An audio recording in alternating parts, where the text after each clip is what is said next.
નમસ્તે મિત્રો, શ્રી શિવાય નમસ્તુભ્યમ.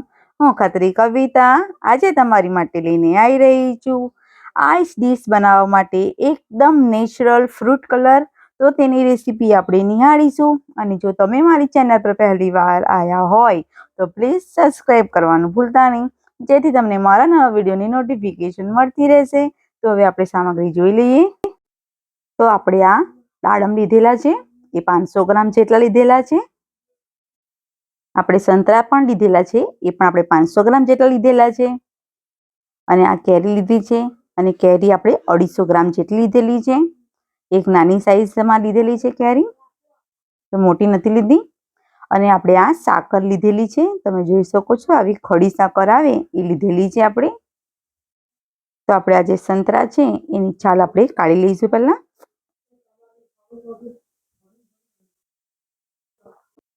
તો આપણે આવી રીતે અંદરથી હાથ અંદર આવી રીતે નાખીશું અને બરાબર છાલ આપણે એની કાઢી લેવાની છે.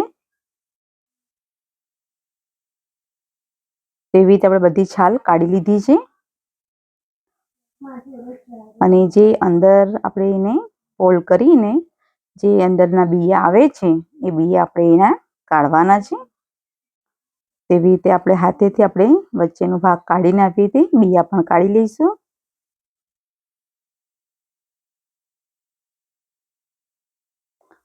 કમ્પ્લીટ આવી રીતે બિયા પણ કાઢી લેવાના છે.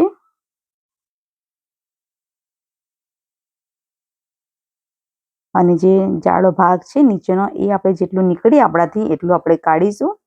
વધારે નહીં કાઢવાનું, આપણે એની રીતે જ કાઢી લઈશું આપણે. એવી રીતે આપણે બધું કાઢવાનું છે સંતરાનું.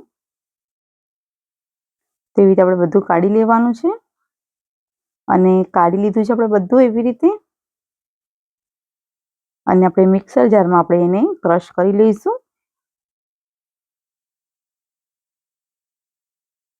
તો આપણે એનો જે ચાળણી છે એ આવી રીતે મૂકીને આપણે એનો પલ્પ છે એ બધો આપણે એનો કાઢી લઈશું.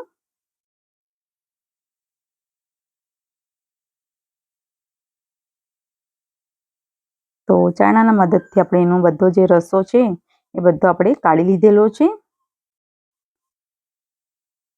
અને આપણે એને કઢાઈમાં મૂકી દઈશું આવી રીતે. અને સાકર આપણે થોડીક ઉમેરીશું, કેમ કે ખટાશ હોય છે એના અંદર, તો આપણે એ પ્રમાણે આપણે સાકર લઈશું. તો પલ્પ આવી રીતે આપણે અંદર ઉમેરી લીધો છે. આપણે વધારે નહીં, આપણે 10-15 મિનિટ માટે આપણે તે હલાવતા રહીશું. અને આ થાય ત્યાં સુધી આપણે જે દાડમ છે એની પણ છાલ આપણે કાઢી લઈશું. અને દાડમના દાણા આપણે કાઢી લેવાના છે. તો આપણે વચ્ચેથી આવી રીતે કટ કરી લેવાનું છે આવી રીતે. હંમેશા આગળનો ભાગ કટ કરીને આવી રીતે દાણા વચ્ચેથી 4 ભાગ આવી રીતે કરીને આપણે હાથેથી આવી રીતે ખોલી શકીએ છીએ. તમે જોઈ શકો છો દાડમ બી આપણે આવી રીતે કમ્પ્લીટ કાઢી લઈશું બરાબર.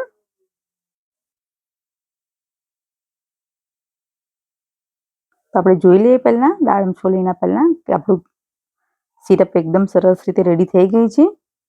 અને દાડમના દાણા પણ એકદમ છોલાઈ ગયા છે બધા.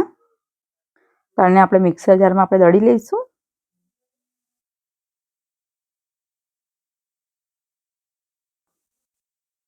તો એને પણ પલ્પ જે નીકળેલો છે એ પણ આપણે આવી રીતે ચાણામાં ચાળી લઈશું.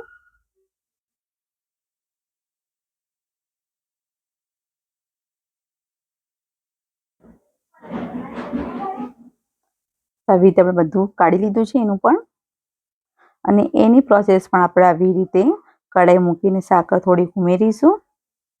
વધારે સાકર બહુ નાખવાની જરૂર નથી, કેમ કે દાડમ સરસ રીતે મીઠા જ છે.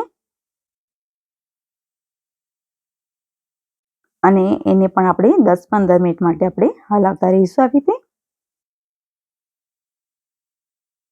તો આપણે એકદમ સરસ રીતે આપણો નેચરલ કલર બને છે.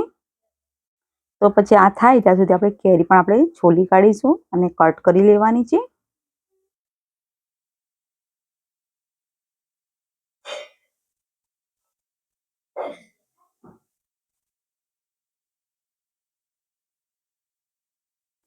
તો એવી રીતે આપણે કેરી પણ છોલી કાઢી છે. અને આવી રીતે કટ કરી લઈશું કેરી પણ.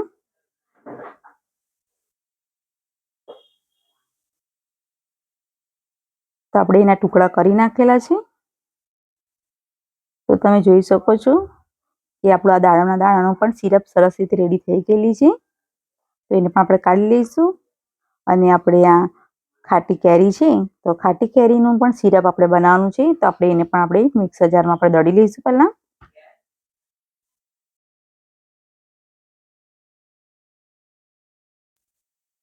આપણે બધું અંદર ઉમેરી લીધું છે. આપણે અંદર ઉમેરી લીધું છે. અને આપણે કાચી કેરી છે એટલે આપણે થોડુંક પાણી અંદર ઉમેરીશું. અને એને પણ આપણે દળી લેવાનું છે મિક્સર જારમાં. તો કાચી કેરીનો બી જે પલ્પ નીકળેલો છે આવી રીતે, જેનો રસો બનાવેલો છે, એ પણ આપણે કાઢી લઈશું આવી રીતે ચાણામાં.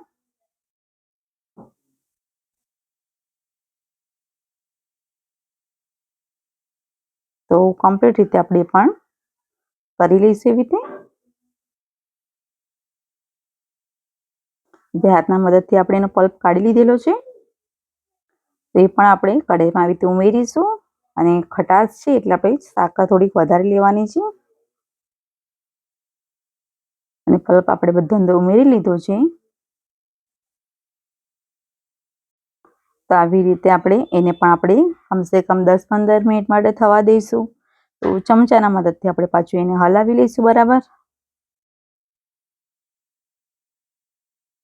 તો કમ્પ્લીટ રીતે આપણે એને હલાવતા રહીશું. અને આપણે એનો કલર આવવા માટે આપણે એને સેજ આપણે સ્લાઇટ આપણે લીલો કલર લીધેલો છે. એ લીલો કલરથી એકદમ કલરફુલ આપણો ખાટો કલર અને કાચી કેરીનો કલર રેડી થઈ જશે આપણો. તો તમે જોઈ શકો છો એકદમ કલરફુલ અને ટેસ્ટી આપણો આ કાચી કેરીનો કલર થઈ ગયો છે. તો એવી રીતે આપણે હવે તરબૂચ પણ લઈ લઈશું. આપણે તરબૂચ આપણે એના જે બિયા છે એ બધા આપણે કાઢવાના છે. અને આપણે મિક્સર જારમાં દળવાનું નથી એને. એને આપણે એક તપેલીમાં જ લઈ લઈશું. અને એના અંદર આપણે સાકર પણ લઈ લઈશું એ પ્રમાણે. ખડી સાકર છે એ પણ લઈ લેવાની છે. અને તપેલીમાં જ આપણે અંદર ઉમેરીશું. કેમ કે તરબૂચના બિયા આપણે ખ્યાલ આવે નહીં એ પ્રમાણે એટલે આપણે બ્લેન્ડરથી આપણે એને કરી લઈશું કમ્પ્લીટ રીતે. જેથી બિયા એના નીકળી જશે એકદમ સરસ રીતે.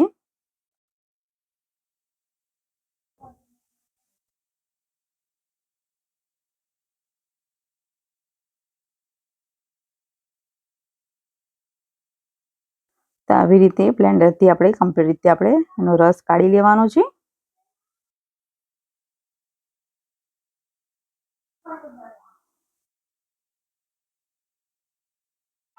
તો તમે જોઈ શકો છો એકદમ નેચરલ અને એકદમ કલરફુલ આપણા રેડી થઈ ગયા છે સિરપ. તો તમે એને જ્યુસ તરીકે પણ તમે પી શકો છો. અને કચ્ચા આમ તરીકે બી ખાઈ શકો છો. અને બરફમાં આપણે શરબત તરીકે પણ તમે પી શકો છો. તો આપણે રીતે બધું કમ્પ્લીટ રીતે રેડી કરી નાખેલું છે. તો તમે જોઈ શકો છો કે આપણું આ એકદમ નેચરલ ફ્રૂટ કલર રેડી થઈ ગયેલો છે. તો કમ્પ્લીટ રીતે આપણે એને બરાબર કરવાનું છે આવી રીતે. જેથી આનો રસો પણ એકદમ સરસ રીતે બધો નીકળી ગયો છે. તો હવે આપણે એને કાઢી લઈશું.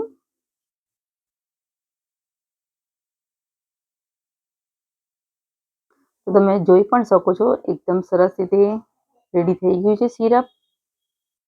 તો એને પણ આપણે ચાળણીમાં ચાળી લઈશું આવી રીતે.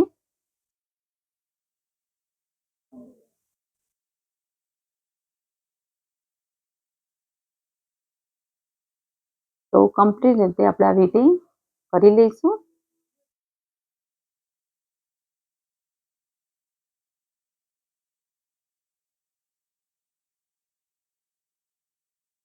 તો આપણે આવી રીતે હાથેથી આપણે એના અંદર જવા દઈશું.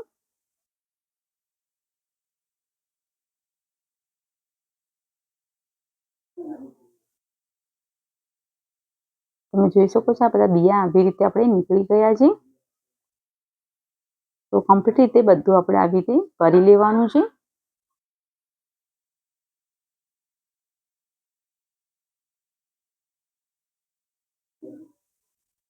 આવી રીતે કમ્પ્લીટ બધું કરી લઈશું અને આપણે કઢાઈ મૂકી દેવાની છે અને સાકર છે એ પણ આપણે અંદર ઉમેરી લઈશું અને આપણે જે તરબૂચનું જે સિરપ બધી ઉમેરી દેવાની છે આવી રીતે.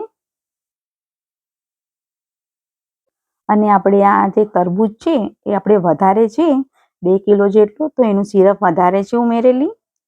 તો આપણે એ પ્રમાણે આપણે એને 20-25 મિનિટ માટે ઉકાળીશું. તો તમે જોઈ શકો છો એ પણ એકદમ સરસ રીતે ઘટ્ટ થઈ ગયું છે. તો હજુ થોડુંક પાતળું લાગે છે તો આપણે 2-5 મિનિટ માટે હજુ થવા દઈશું. તો તમે જોઈ શકો છો 2-5 મિનિટમાં આપણું આ એકદમ સરસ રીતે આપણું સિરપ રેડી થઈ ગયેલી છે. એને ઠંડુ કરવા માટે મૂકીશું. તો તમે જોઈ શકો છો કે ઠંડુ થયા પછી એકદમ સરસ રીતે ગાઢાશ આવી ગયેલી છે. તો આપણે એને બાઉલમાં કાઢી લઈશું હવે.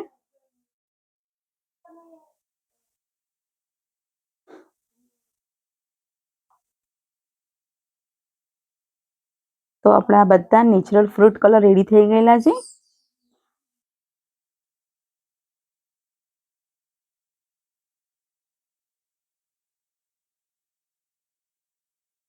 એવી રીતે આપણે બધા વાડકામાં લઈ લઈશું.